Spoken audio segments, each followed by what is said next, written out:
Hello, Flat Earth researchers, debaters and debunkers. Good morning from South UK. It's about 6:37 in the morning, I think. And just wanted to point out the difference between the reality of this now very calm scene with steam going up into the air there, compared to the model we are given. And what's really apparent when you talk with globe Earth believers is that they of course are defending a model of an idea of where we are, what this place is in space. Of course, the whole space thing has to come with the globe idea. So it is this religious thing. Hi, plain truth. Firsties and proofsies right in front of us. Look at it. It is flat and stationary. This is what the real world tells us. And of course, we are taught from an early age to think about what we perceive as being this smart way of thinking, that we can perceive ourselves as an observer from a distance. But it's funny, you have to actually make this leap of faith, literally, from being on the ground and making observations, whether it's water or the sky, the sun, the moon, the stars, to jumping out of this, away from this earth, and seeing the earth as a ball going around the sun. Yeah, all around you, the horizon level is on x-axis. Yes, that's right. Yeah.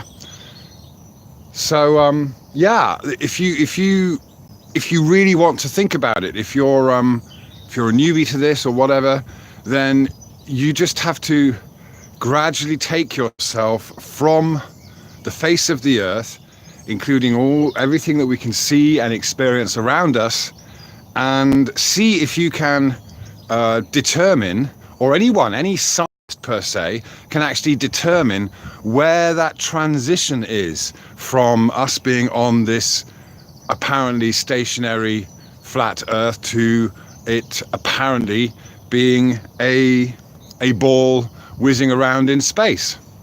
Yeah, that's one way to think of it. Where does gravity end? Where does the atmosphere end?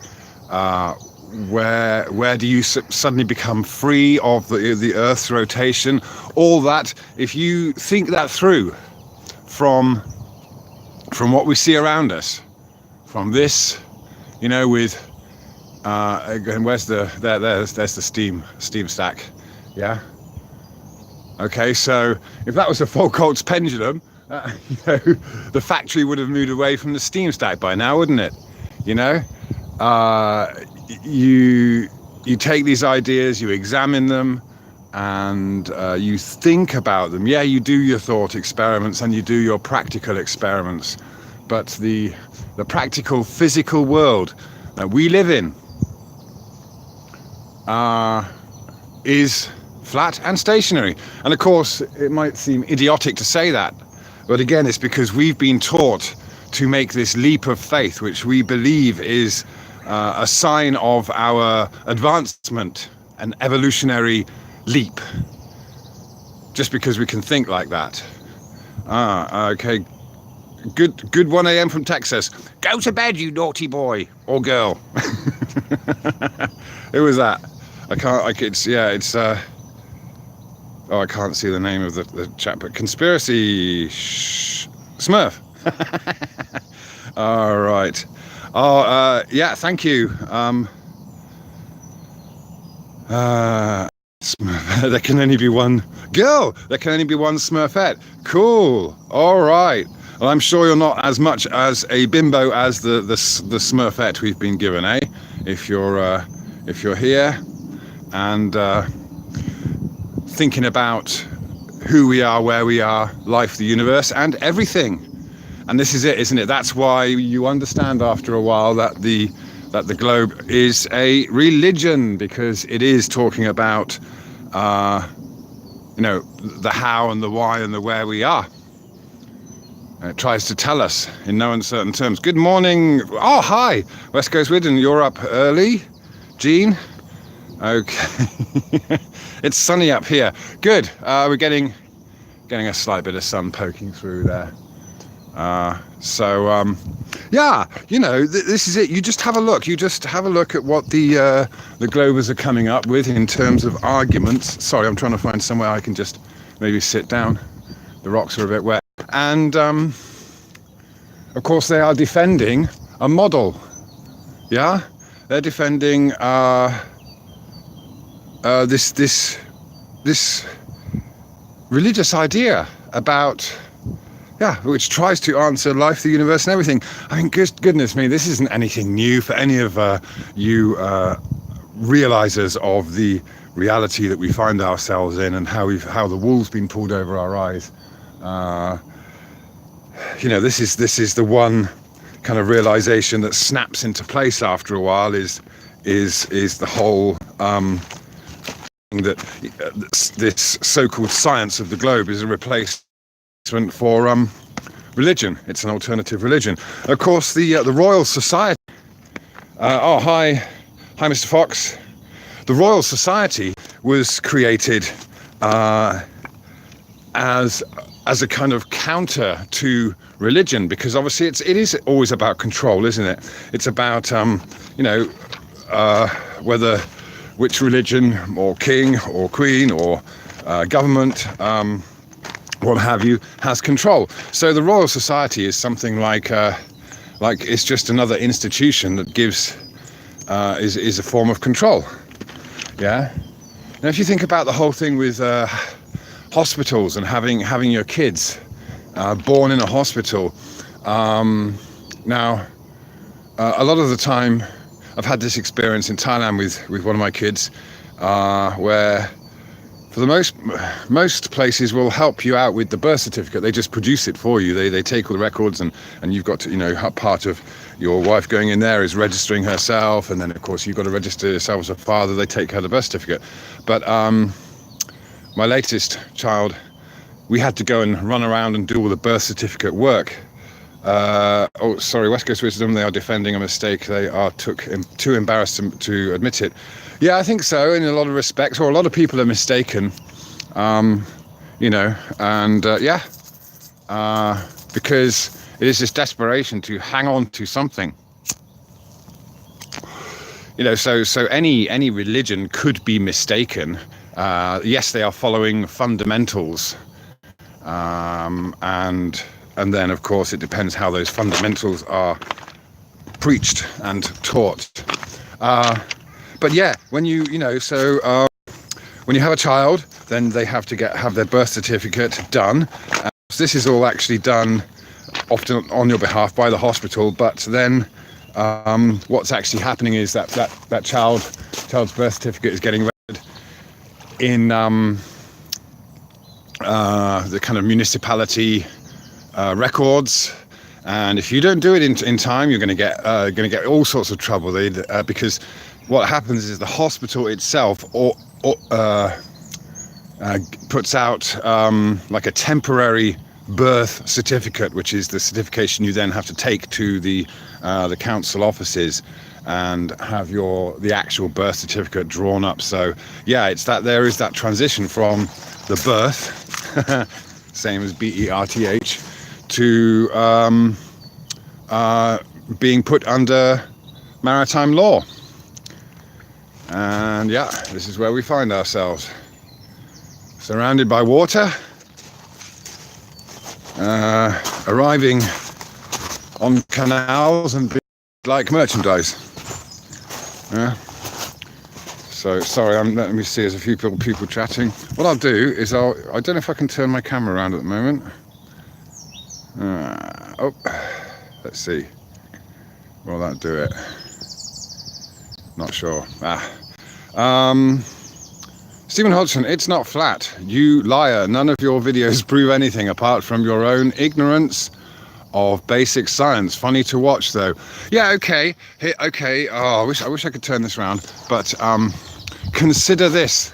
Consider this. For me, right here, okay, wherever you are on a globe, if you're on a globe, wherever you are on top of the globe. Okay, yes, you can talk about everything being relative and all that jazz.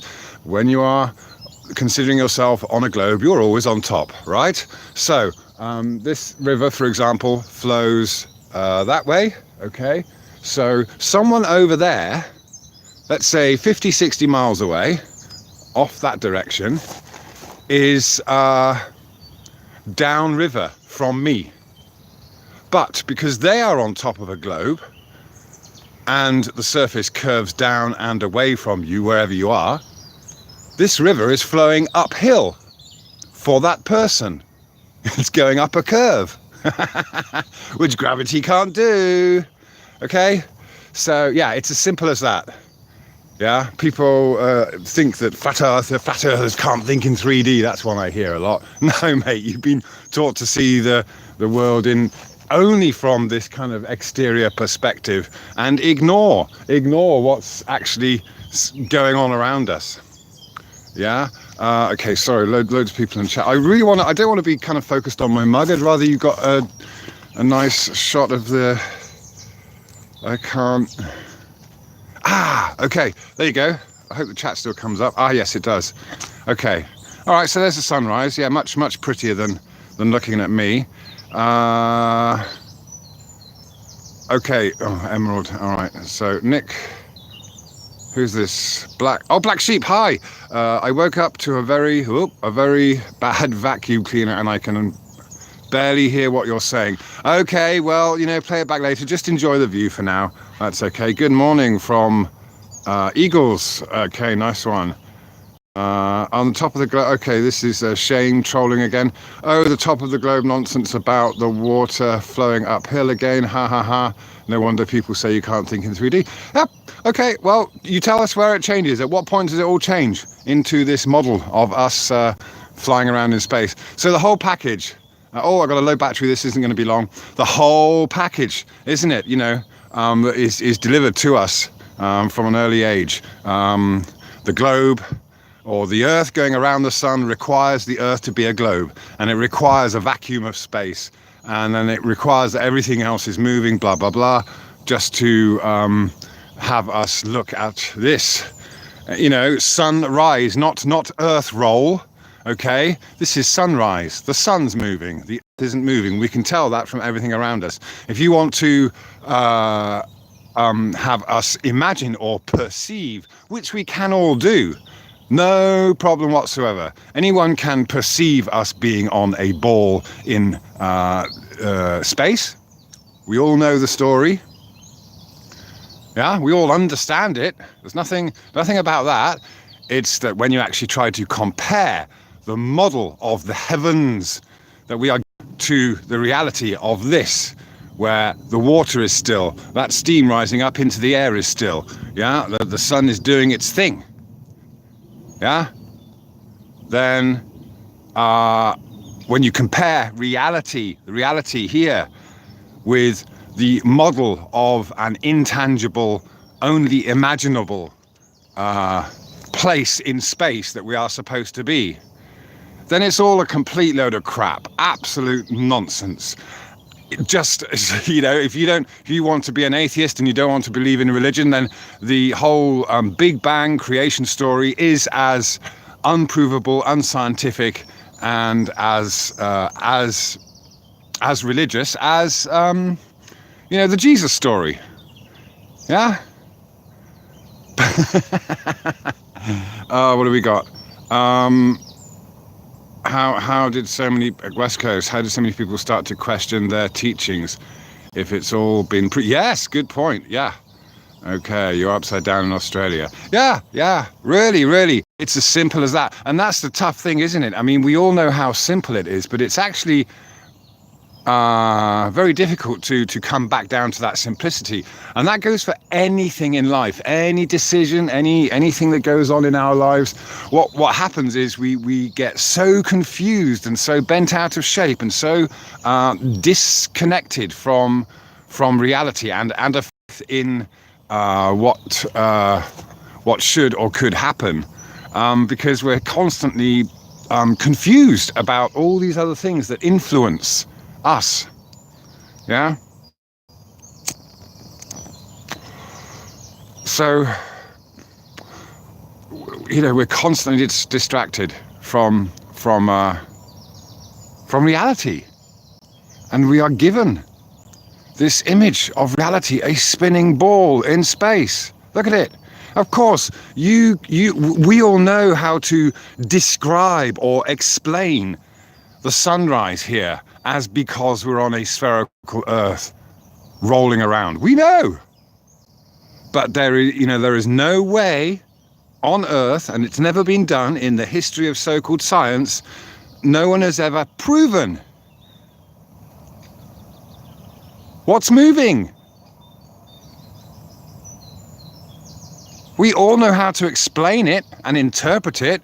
No one's too dumb. In fact, it is so dumbed down. This idea of being on a spinning ball is so dumbed down because it relies on pseudoscience and mathematics, mathematical models. Yeah? Passed off as science. Okay, sorry, I'm getting lots of chats here. Sorry to be ignoring that, just ranting. What's that? Why does the sun stay the same? Oh, fuck off. The sun stays... Hang on, I'm going to say this once, okay? You see those cranes over there or something? They look very small because they're very far away. Now, that is a tangible object. Everything we can see here is tangible, yeah? The sun is a light that covers... It's large enough... Its light is large enough to cover entire continents, okay? So okay, you see those clouds over there? How much are they changing in angular size before they reach the horizon? Yes, they're big, but they don't get so big that we can't see them. So the sun, being a massive blanket of light, is not going to change significantly in angular size. And it's probably just a circle because that's how our eyes see light. I can't believe you have to, this is just one of those sophist arguments. Why doesn't the sun change in angular size? What is the